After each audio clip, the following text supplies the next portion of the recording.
Calvary കുന്നിൽ നാഥൻ യാഗമായി മാറി. അന്നു കാൽനടയായി നാഥൻ മലമുകളേറി.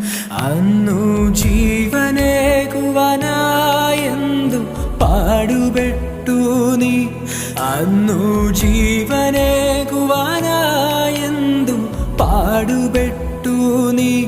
എൻ്റെ ജീവനാ